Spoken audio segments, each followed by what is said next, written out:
avoir et l'exemple qu'il a pu être dans son désir de s'approcher le plus possible du modèle que fut le prophète de l'islam, Mohammed sallallahu alayhi wa sallam. Ces rassemblements de fidèles s'appellent des confréries soufis.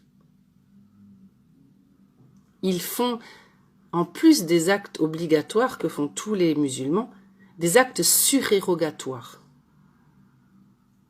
Ils ont fait vœu d'abstinence et de privation pour se consacrer à la connaissance de Dieu. Ils méditent beaucoup et restent éloignés de la richesse et du pouvoir pour se consacrer à l'amour de Dieu. Pour eux, la vie elle-même est un pèlerinage et le seul djihad, celui que l'on fait avec soi-même pour rester humble et soumis à Dieu. Il existe 4 confréries soufis, par exemple, au Sénégal. Les Mourites, les Layènes, les Khadir et les Tidjan. Cheikh Ahmed Tidjan, par exemple, est né en Algérie et mort à Fès, au Maroc. C'était un sunnite, un juriste malikite, qui aurait vu, après une longue vie consacrée à l'étude de l'islam et au soufisme, le prophète Mohammed sallallahu alayhi wa sallam, alors qu'il était en état de veille. Et le prophète lui aurait révélé qu'il était le serviteur parmi les serviteurs et que toute personne qui suivrait son exemple suivrait l'exemple du prophète Mohammed sallallahu alayhi wa sallam.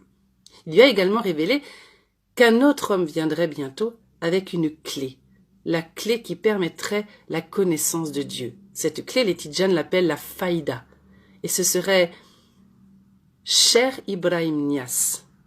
Qui serait cet homme? Cheikh Baye Ibrahim Niass est un contemporain de De Gaulle, né en 1900 à Niassène au Sénégal et mort en 1975 en Angleterre.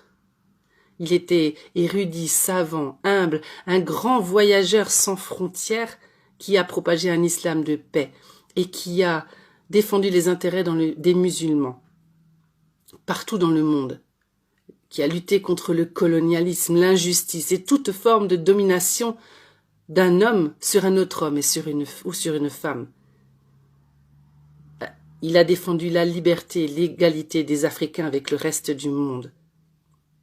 Cheikh Ibrahim Niass souriait en toutes circonstances et il commençait toujours ses discours à la manière dont j'aimerais terminer celui-ci. Il disait 3 fois « Alhamdulillah, Alhamdulillah ».